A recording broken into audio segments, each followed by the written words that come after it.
Olá, povo de Deus. Hoje a nossa leitura acontece em Josué, no capítulo 1, do verso 1 até o verso número 9. Diz assim a palavra do Senhor.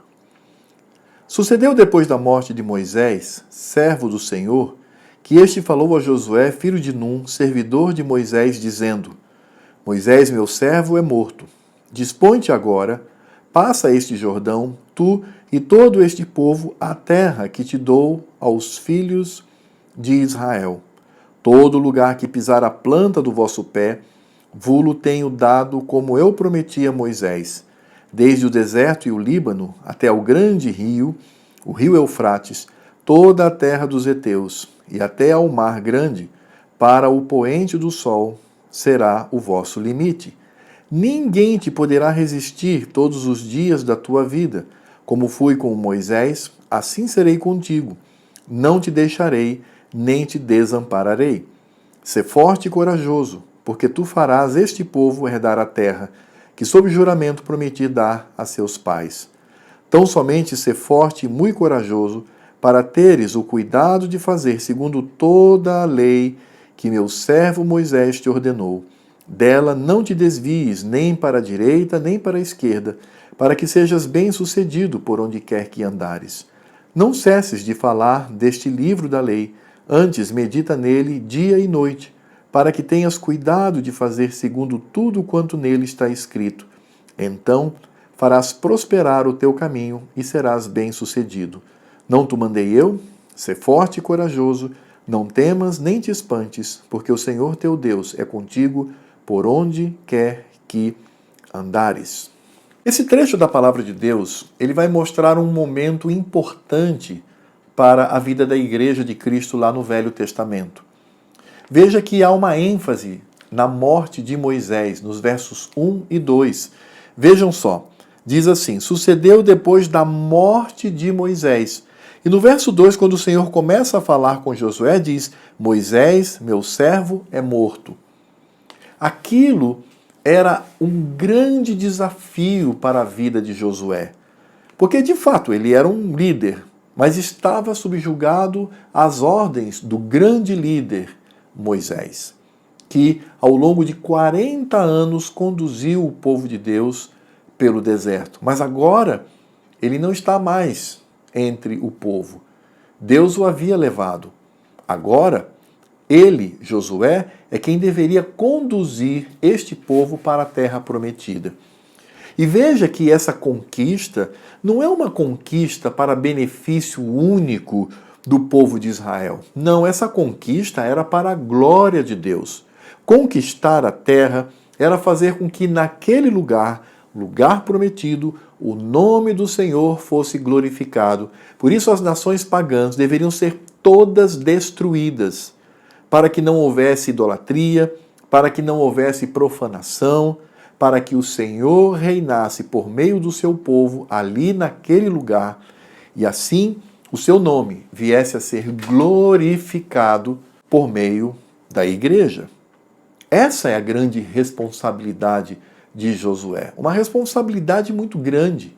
E ele, como ser humano, ele como pessoa, ele não tinha em si as garantias para avançar nesta promessa ou neste propósito do Senhor Deus.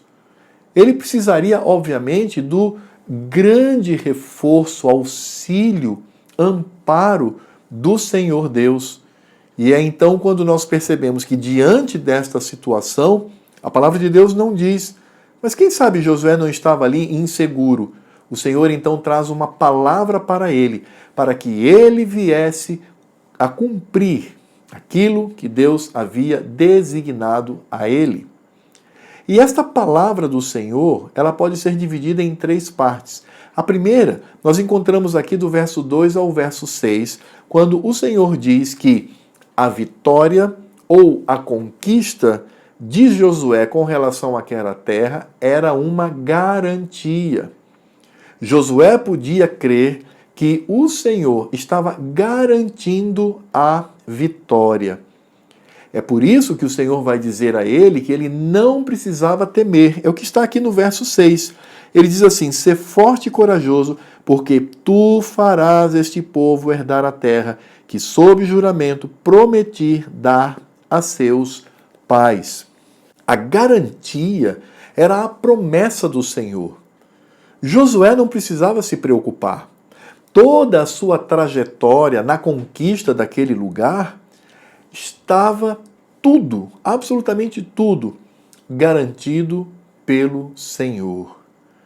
E ao longo desses versos, do verso 2 até o verso 6, nós vamos aqui notar que eles deveriam passar o Rio Jordão. Verso 2: "Moisés, meu servo, é morto. Dispõe-te agora, passa este Jordão, tu e todo este povo, à terra que eu dou aos filhos de Israel."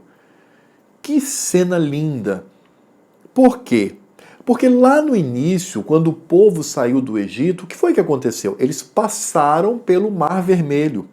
E passando pelo Mar Vermelho, eles estavam encerrando aquele ciclo de escravidão, aquele ciclo de opressão na terra do Egito.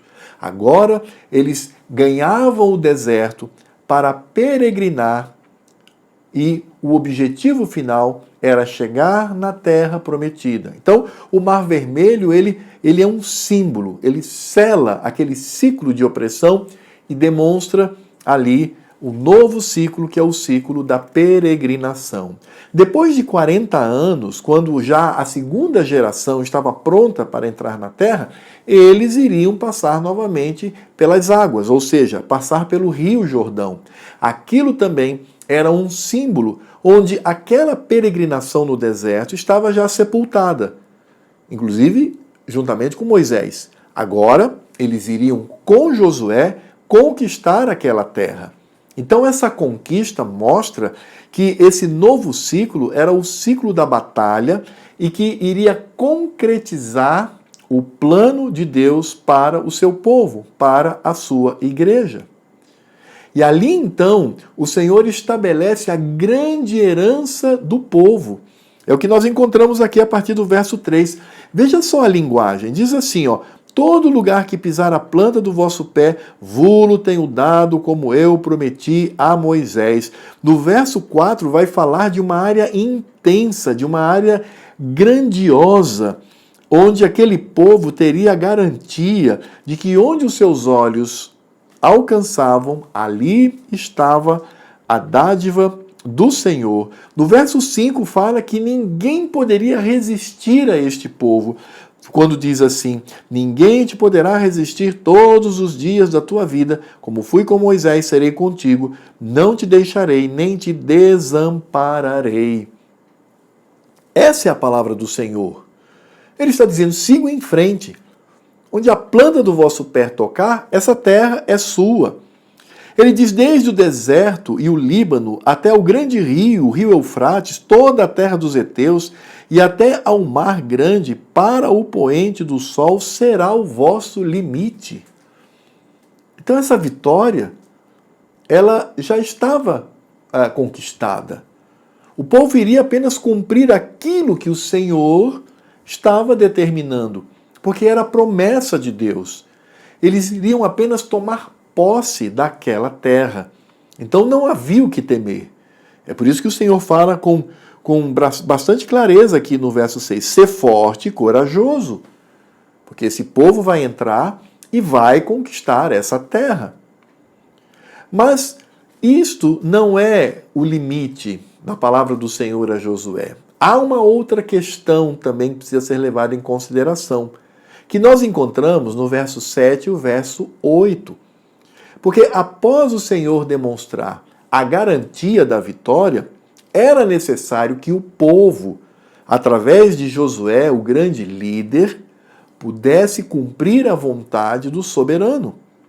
Que diz o verso 7 e o verso 8? Diz assim: "Tão somente ser forte e muito corajoso." Veja que no verso 6 temos a mesma expressão, ser forte e corajoso. Aqui está falando da conquista da terra, não é? da garantia dessa vitória, dessa conquista do povo. Verso 7 começa com a mesma fórmula, diz assim: tão somente ser forte e muito corajoso. Mas para quê? Veja, para teres o cuidado de fazer segundo toda a lei que meu servo Moisés te ordenou. Dela não te desvies, nem para a direita, nem para a esquerda, para que sejas bem-sucedido por onde quer que andares.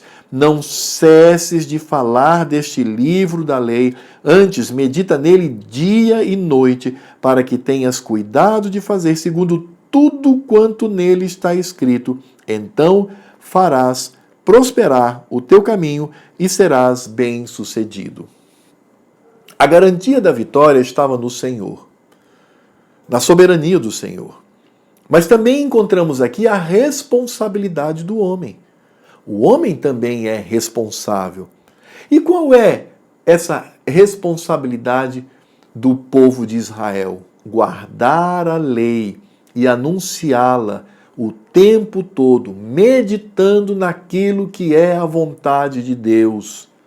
Eles deveriam ter como meta o cumprimento da vontade do Senhor. Não deveriam inventar nada, não deveriam relativizar, não deveriam adequar a vontade de Deus ao seu bel prazer. Não, o povo, a igreja, tinha que obedecer à lei do Senhor.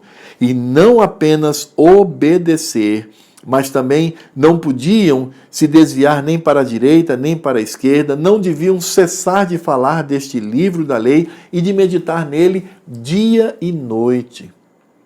Deveriam ser aquela pessoa, segundo o Salmo número 1, que fala que a lei do Senhor, ela serve como meditação o tempo todo para a vida do crente. Escritura sagrada, lei de Deus.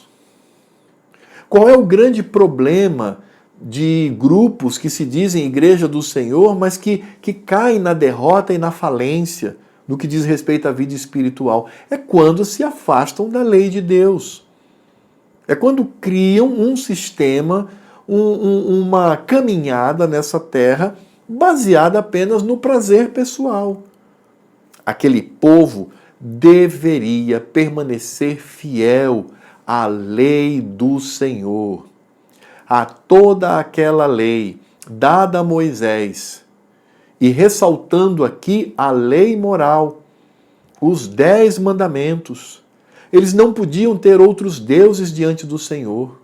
Eles não podiam fazer imagem de escultura, nem fazer, nem adorar, nem prestar culto a elas. Não podiam dizer o nome do Senhor Deus em vão. Deveriam guardar o dia de descanso, o dia do Senhor. Tinham que honrar pai e mãe. Eles não podiam, de forma nenhuma, matar. Eles não podiam cometer pecados na área sexual. Eles não podiam roubar. Eles não podiam usar a língua para prejudicar quem quer que seja. Eles não podiam cobiçar nada que pertencia ao próximo. Deveriam guardar a lei do Senhor e observar também as leis do Senhor referente ao culto, como eles deveriam sacrificar os animais, como eles deveriam se apresentar ao Senhor, como eles deveriam agir conforme a vontade de Deus. Deveriam aplicar a lei do Senhor no seu dia a dia, nos relacionamentos familiares, no lar, no relacionamento com os irmãos da igreja, a relação que eles deveriam estabelecer com Deus contra o mundo, contra o pecado. Tinham que guardar a lei do Senhor. E aqui percebemos claramente a responsabilidade, como eu já disse, destes crentes diante da soberania do Senhor em garantir a conquista da terra. Se no primeiro ponto Deus garante essa vitória, diz: podem ir, eu prometi a seus pais e eu vou cumprir a minha palavra. Ao lado disso, paralelo a isso, temos a responsabilidade humana de guardar a lei do Senhor. E aí, por fim, nós encontramos diante desta soberania do Senhor e dessa responsabilidade humana na conquista da terra, uma promessa que está aqui no verso 9. Quando o Senhor Deus diz assim: não te mandei eu, ser forte e corajoso, não temas nem te espantes, porque o Senhor teu Deus é contigo por onde quer que andares. Deus é contigo. Então, quando percebemos a soberania do Senhor conduzindo aquele povo por meio de Josué, Josué como agora o grande líder, o grande pastor, o grande condutor, Deus diz a ele: vá em frente, não tenha medo, eu estou contigo. Consequentemente, eu estou com o povo. Ser forte e corajoso, não temas nem te espantes. A grande garantia que temos, não só da aplicação da soberania do Senhor sobre nós, garantindo-nos a vitória, como também a nossa disposição para obedecer ao Senhor, é a presença de Deus na nossa vida. Nada podemos fazer sozinhos. Nós só podemos conquistar pela presença do Senhor. Josué não podia conduzir aquele povo baseado na sua própria força, solitário. Não. Ele tinha que contar com a presença do Senhor para conduzi-lo. Aquele povo não iria conquistar aquela terra prometida, tendo força em si mesmo ou no seu exército. A gente lembra, inclusive, aquele momento em que eles são ridicularizados por uma nação bem pequenininha. Ai, por quê? Porque havia pecado no meio do povo. Eles vencem uma grande nação, como Jericó, e passam vergonha diante de uma nação pequenina. Tudo porque estava ligado à presença do Senhor e à comunhão do povo com esse Deus Todo-Poderoso. Essa é a grande garantia de todo o processo. Deus presente. Agora, qual a conclusão que retiramos aqui desse texto? De Josué, tendo a promessa do Senhor com relação à conquista da terra, também a obrigação que ele tem de guardar a lei juntamente com o povo e a garantia da presença do Senhor no meio deles e, sobretudo, ao lado de Josué, para cumprir a vontade do Senhor. Ah, meus amados, o que nós encontramos aqui não é Josué e o povo. Josué e o povo são apenas servos daquele que está sendo enaltecido nesse texto, que é Cristo. E isso é tão simples de demonstrar. No primeiro ponto, eu disse que Josué havia recebido do Senhor a garantia da posse da terra. Vamos ver o que está em Hebreus, capítulo 4, do verso 8 ao verso 10. Diz assim a palavra do Senhor: ora, se Josué lhes houvesse dado descanso, não falaria posteriormente a respeito de outro dia. Então, o que a palavra de Deus está dizendo aqui? Que Josué não conseguiu colocar aquele povo no descanso pleno. Eles entraram na terra, estavam ali conquistando pelo poder do Senhor, mas o descanso pleno não havia chegado ainda. Verso 9, então, diz assim: portanto, resta um repouso para o povo de Deus. Então, Josué não colocou o povo para o seu descanso pleno? Não, resta ainda um descanso. E que descanso é esse? É o que está no verso 10. Porque aquele, ou seja, Cristo, que entrou no descanso de Deus, também ele mesmo, Cristo, descansou de suas obras como Deus das suas. Aqui está falando de Cristo. Aqui está falando que Cristo, que entrou no descanso de Deus, também ele mesmo descansou de suas obras como Deus das suas. Qual é a imagem? A imagem é que Deus Pai descansou das suas obras, a obra da criação. Cristo, Deus Filho, descansou das suas obras, a obra da redenção. Então, a entrada no descanso pleno somente em Cristo Jesus. Algo que a igreja lá com Josué não alcançou, mas que nós alcançaremos. Eles também, mas em Cristo Jesus. Não em Josué, mas no Filho de Deus. E Hebreus, no capítulo 4, ele está falando do dia do Senhor. Ele está mostrando que esse dia que nós guardamos, um dia por semana, aponta para o dia eterno. Esse descanso aponta para o descanso eterno. Vejam que maravilha! Cristo é a garantia da nossa entrada na terra prometida, na terra do descanso. Nós ainda estamos em peregrinação, mas nós entraremos por causa de Cristo. Esse mesmo Cristo que descansou da sua obra no primeiro dia da semana. Daí a diferença. No Velho Testamento é o sétimo, porque Deus Pai descansou neste dia. No Novo Testamento é o primeiro, porque Cristo descansou neste dia. Então, quando olhamos para Josué e o povo que está saindo do deserto e entrando nesta terra, tendo, portanto, a garantia da conquista, essa garantia vinha de Cristo, como vem para nós nos dias de hoje. O segundo ponto que eu tratei aqui foi a fidelidade à lei do Senhor como meta por parte de Josué e por parte daquele povo. Ora, o que diz o Evangelho de João, no capítulo 14, verso 15? Diz assim, Cristo diz assim, se me amais, guardareis os meus mandamentos.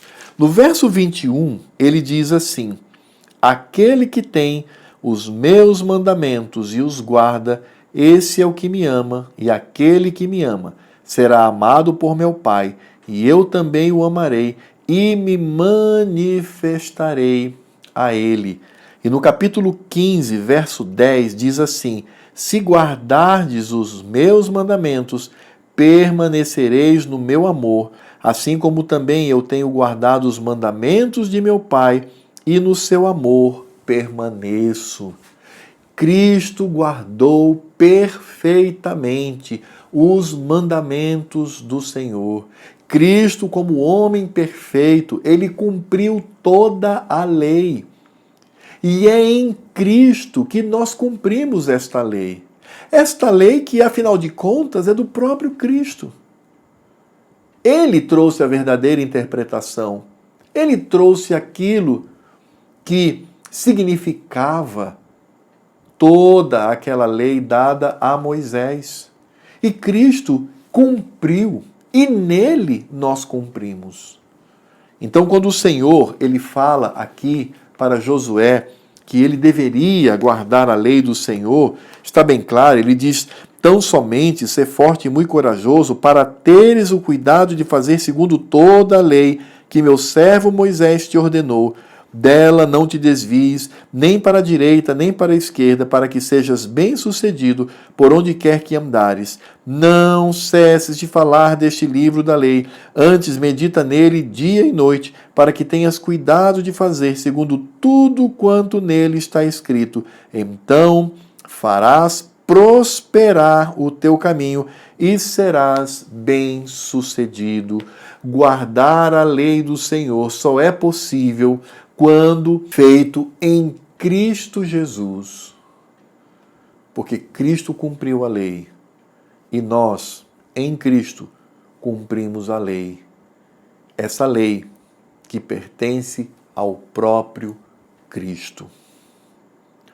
E em terceiro lugar, nós falamos sobre a promessa. Que promessa? A promessa da presença de Deus na vida de Josué, para que ele pudesse caminhar debaixo das promessas do Senhor, da soberania do Senhor e também para guardar a lei. Como é que nós podemos entender isto? Dê uma olhada em Josué capítulo 5, do verso 13 até o verso 15. Veja só o que diz ali. E veja que Josué está prestes a lutar contra Jericó. E ele então realiza uma purificação no meio do povo. Nós vamos perceber isto ao olharmos para o capítulo 4, quando eles atravessam o Rio Jordão. Depois, então, eles praticam a circuncisão, ou seja, aplicam o primeiro sacramento sobre o povo. Depois, eles celebram a Páscoa, aplicam o segundo sacramento sobre o povo. É então quando Josué ele tem uma experiência marcante na sua vida, quando a palavra de Deus diz assim: estando Josué ao pé de Jericó, veja onde ele estava, levantou os olhos e olhou, eis que se achava em pé diante dele um homem, que trazia na mão uma espada nua. Chegou-se Josué a ele e disse-lhe: és tu dos nossos ou dos nossos adversários? Respondeu ele: não, sou príncipe do exército do Senhor e acabo de chegar. Então Josué se prostrou com o rosto em terra e o adorou e disse-lhe: que diz meu senhor ao seu servo? Respondeu o príncipe do exército do Senhor a Josué: descalça as sandálias dos pés, porque o lugar em que estás é santo. E fez Josué assim. Se o Senhor diz: não te mandei eu, ser forte e corajoso, não temas nem te espantes, porque o Senhor teu Deus é contigo por onde quer que andares. Esta é a presença de Cristo. Quem Josué vê com os seus olhos é Cristo, ali naquele lugar, próximo a Jericó. E por que afirmamos que é Cristo e não um anjo?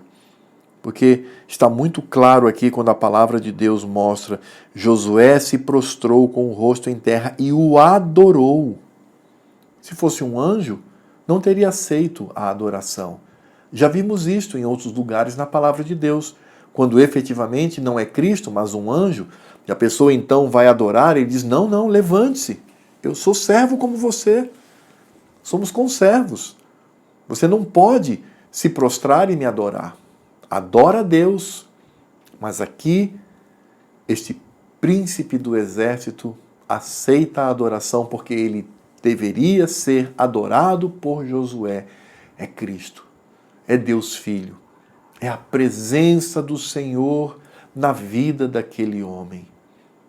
É por isto que, ao olharmos para este trecho da palavra de Deus, nós vamos, com muita tranquilidade, perceber que Cristo foi a garantia de Josué, que Cristo era quem concedia a possibilidade da observância da lei do Senhor, e era Cristo quem estava presente ali no meio do seu povo. Bem, meus irmãos, quais são as aplicações que poderíamos trazer aqui para nós a partir desse texto? Três aplicações. A primeira é a de que nós somos mais que vencedores, conforme Romanos, capítulo 8, verso 37. Somos mais que vencedores em Cristo Jesus, no Senhor. Não há o que temer. Essa vitória já foi alcançada. Essa conquista já é nossa. Essa conquista veio e vem por causa da obra de Cristo. Não há o que temer. Crente não perde salvação. Crente não cai da sua fé. Crente é amparado pelo Senhor sempre. Ele não vai perder, ainda que morra, ainda que a saúde vá embora, ainda que seja perseguido mortalmente pelos inimigos de Cristo, mas ele é vencedor em todas as instâncias. Quando os servos de Deus, por exemplo, tombaram sob a mão de inescrupulosos, de perversos, como por exemplo foi João Batista, que teve a sua cabeça degolada, ou Isaías, que supostamente foi cerrado ao meio, ou Paulo, que foi também decapitado pelo império, não há derrota ali. Sempre há a vitória. A vitória do crente acontece em toda e qualquer circunstância. Não há o que temer. Não há o que titubear. Temos que seguir em frente. Temos que avançar para que o nome do Senhor seja glorificado, para que a glória do Senhor se manifeste onde quer que estejamos. Da mesma forma como aquele povo, onde colocasse o seu pé, ali estava a herança do Senhor, ali estava a possessão de Deus, da mesma maneira nós. Onde nós estivermos, ali está a glória do Senhor.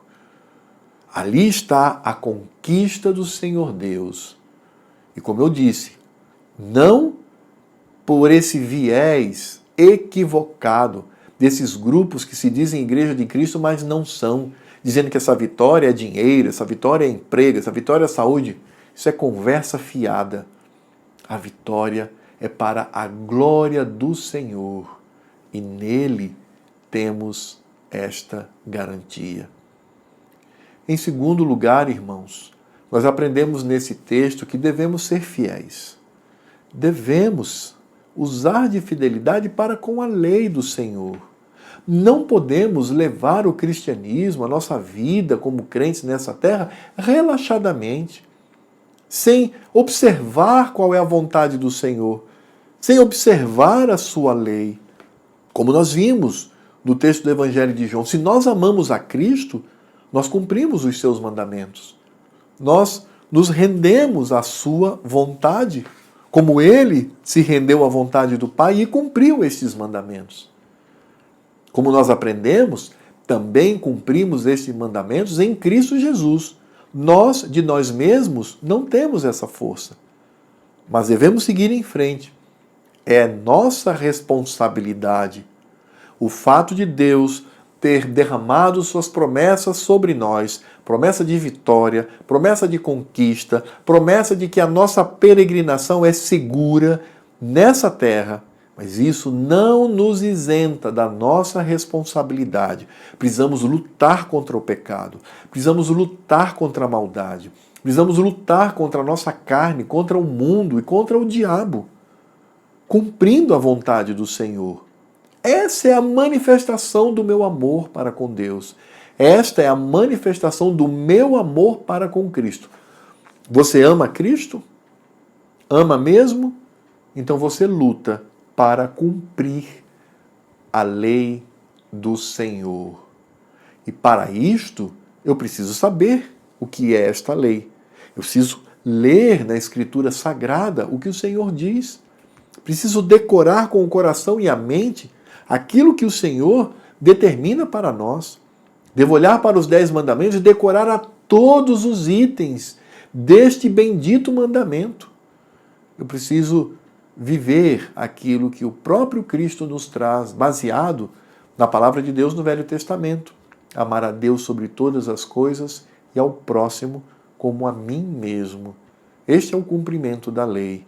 É isto que glorifica o Senhor. Essa é a demonstração do meu amor. Por isso, cumprir a lei é amar a Cristo, consequentemente, amar o meu próximo. E eu faço isso na força do Senhor, em Cristo, porque Ele cumpriu e nele nós cumprimos a lei do Senhor. Mas devemos entender que isso é uma busca, isso é uma luta. Eu devo lutar para ter uma vida de santidade. E em último lugar, nós temos a presença de Cristo conosco. Por que Josué e o povo não foi ali dizimado pelos inimigos da lei do Senhor e inimigos do Senhor? Não porque eram guerreiros habilitados, eram, mas isto não foi a garantia. A garantia foi a presença do príncipe dos exércitos do Senhor Deus. Cristo. Foi a presença do Senhor. E a aplicação que nós fazemos a nós hoje é muito simples. Qual é a garantia de não sermos consumidos pelos inimigos da nossa alma? Qual é a garantia de não termos a nossa fé destruída por homens e mulheres inescrupulosos neste mundo? Qual é a garantia de eu poder passar pela escola, ir para a universidade, ser bombardeado por ideologias que são contrárias ao Senhor? Ou ainda, ser pressionado por uma visão, seja ela política, econômica, social, seja o que for, que é contrário ao Senhor. Estar diante de tantas religiões falsas que se arrogam em dizer que são de Cristo. Como sobreviver a tudo isso? A presença de Cristo conosco.